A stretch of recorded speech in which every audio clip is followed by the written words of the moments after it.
आप नहीं आए थे इसलिए फिर से दोहराता हूँ एक बात।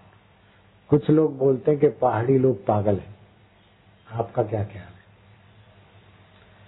हर मोड़ पे नया देवता, नई देवी, ये फलानी देवी, ये फलानी देवी, ये फलाना देवता, इतने देवता पहाड़ी लोगों में क्या पागलपन है?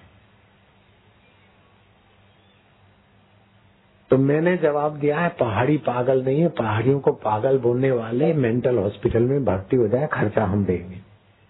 जयराम जी की बोलना पड़ेगा। पहाड़ी क्यों पागल दिखते हैं तुमको कि बहुत देवी देवताओं को मानते हैं? क्योंकि पहाड़ों में बहुतों ने अपना देवत्व और देवीत्व जगाया और वे पूजे जाते हैं। तो उनकी परंपरा में ये बहुत देवी बहुत देवतावाद हुआ, लेकिन है तो सब में आत्मदेव। जिसने जगाया वो देव हो गया। तो पहाड़ियों को समझने की तकलीफ करो, पहाड़ियों को पागल बोलने की गलती मत करो, नहीं तो मेंटल हॉस्पिटल का खर्चा हमारे हवाले।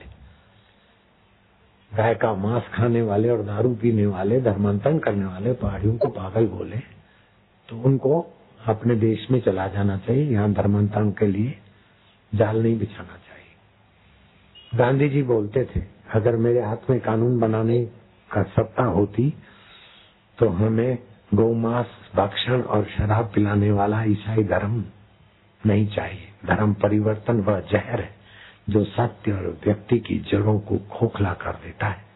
मिशनरियों के प्रभाव से हिंदू परिवार का विदेशी भाषा, वेशभूषा और रीति रिवाज के द्वारा विघटन हुआ है।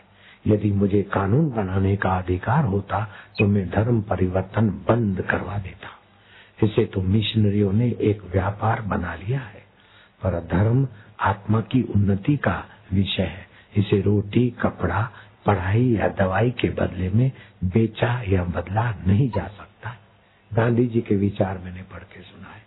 लेकिन केवल गांधी जी बोलते हैं ऐसा नहीं, उनके ताऊ भी बोलते और अपने भारत के प्रसिद्ध लोग भी बोलते। पंडित श्री राम शर्मा ने लिखा है, भारत में पादरियों का धर्म प्रचार हिंदू धर्म को मिटाने का खुला षड्यंत्र है, जो कि एक लंबे समय से चला आ रहा है। हिंदुओं का तो यह धार्मिक कर्तव्य है कि वे ईसाइयों के षड्यंत्र से आत्मरक्षा में अपना तन, मन, धन और अखबार मैंने मिलाया शर्मा को देखकर, तन, मन, धन लगा दे। और आज जो हिंदुओं को लपेटती हुई ईसाइयत की लपट परोक्ष रूप से उनकी ओर बढ़ रही है, इसे यहीं पर बुझा दे। ऐसा करने से ही भारत में धर्म निरपेक्षता, धार्मिक बंधुत्व तथा सच्चे लोकतंत्र की रक्षा हो सकेगी। अन्यथा पुनः आजादी को खतरे की संभावना हो सकती है। युग निर्माण के मुख्य प्रणेता श्री आचार्य राम शर्मा के वचन केवल अपने हिंदुस्तानी पंडितों ने नहीं कहा है, विदेश के बड़े बड़े आकाओं ने भी। डॉक्टर एनी बेसेंट, मैंने 80 वर्ष तक विश्व के सभी बड़े धर्मों का अध्ययन करके पाया कि हिंदू धर्म के समान पूर्ण, महान और वैज्ञानिक धर्म कोई नहीं है। Annie Besant, doctor Annie Besant ने ये कहा। रोमारोला कहते हैं, फ्रांस के विद्वान, मैंने यूरोप और एशिया के सभी धर्मों का अध्ययन किया है, परंतु मुझे उन सब में हिंदू धर्म ही श्रेष्ठ दिखाई देता है। मेरा विश्वास है कि इसके सामने एक दिन समस्त जगत को सिर झुकाना ही पड़ेगा। रोमारोला, फ्रांस के विद्वान। शोपनहार लिखते हैं, उपनिषदों के प्रत्येक वाक्य में गहन, मौलिक और उदार विचार फूटते हैं और सभी कुछ एक उच्च, पवित्र और एकाग्र भावना से व्याप्त हो जाता है।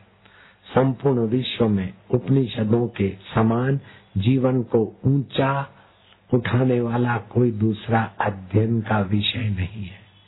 इनसे मेरे जीवन को शांति मिली है, इन्हीं से मुझे मृत्यु के बाद भी शांति मिलेगी। विश्वविख्यात शोपनहार। मैक्स मूलर लिखते हैं कि मृत्यु के भय से बचने और मृत्यु के लिए पूरी शक्ति से तैयार करने और सत्य को जानने के इच्छुक जिज्ञासु के लिए उपनिषदों के अतिरिक्त और कोई श्रेष्ठ मार्ग मेरी दृष्टि में नहीं है। उपनिषदों के ज्ञान से मुझे अपने जीवन के उत्कर्ष में भारी सहायता मिली है।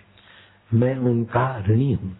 ये उपनिषद आत्मिक उन्नति के लिए विश्व के धार्मिक साहित्य में अत्यंत सम्मान